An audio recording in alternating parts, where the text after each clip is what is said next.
How Red Bull built a $10.9 billion empire from a Thai energy drink. It started with a bitter Thai energy drink that tasted like medicine and was sold to truck drivers and factory workers. Today, it's a $10.9 billion global empire that sells 10 billion cans a year, owns 2 F1 teams, sponsors space jumps, and basically made extreme sports a personality. So, how did a strange, syrupy drink from Thailand become the most recognizable energy brand on Earth? Let's find out. In the 1970s, a Thai businessman named Chaleo Uvidya created a drink called Krating Ding, a non-carbonated, caffeine-packed tonic meant to give stamina to truck drivers, laborers, and rural workers. It was sweet, syrupy, and nothing like the fizzy sodas popular in the West. For years, it remained a local favorite, quietly fueling long shifts in Thailand's heat and chaos.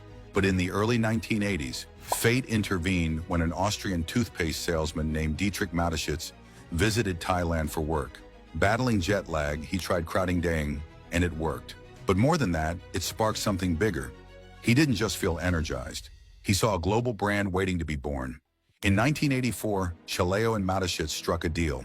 Mateschitz would rebrand and introduce Krating Ding to Western markets, turning a functional Thai tonic into a global phenomenon. Chaleo would retain 51% of the company, while Mateschitz took 49% in full control of branding. The formula was tweaked, carbonation was added, and the drink was reborn in a sleek silver and blue can. In 1987, Red Bull launched in Austria. The early response? Confused. People thought it tasted weird. Health officials questioned whether it should be allowed on shelves.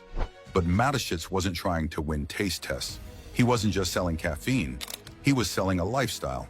Instead of running traditional TV ads or celebrity endorsements, Red Bull created a movement. They handed out cans on college campuses, sponsored underground parties, and let the brand spread through word of mouth and rebellious design. Then they leaned hard into extreme sports. Red Bull became the silent partner in some of the world's most dangerous and exhilarating events, from skydiving, cliff diving, parkour, snowboarding, to motocross. Suddenly, the can wasn't just a beverage, it was a symbol. Drinking Red Bull meant you were part of something edgy, fearless, and wild. It wasn't about the taste, it was about what the drink stood for.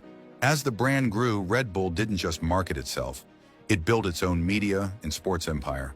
The company bought not one, but 2 Formula One teams, Red Bull Racing and Scuderia AlphaTauri, and turned a once casual F1 presence into a championship-winning machine. They purchased major soccer clubs, including FC Red Bull Salzburg, New York Red Bulls, and RB Leipzig, embedding the brand in sports culture across continents. And then came Red Bull Media House, their own content studio producing viral videos, documentaries, and even feature films.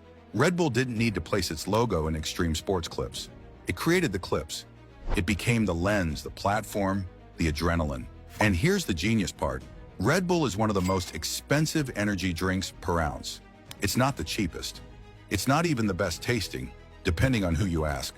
But it dominates because it doesn't fight over flavor or price. It competes on identity. Red Bull doesn't just quench thirst. It broadcasts a message. I'm not like everyone else. The brand made itself a badge, a status signal, a culture in a can. That kind of branding, that's not just clever. That's priceless.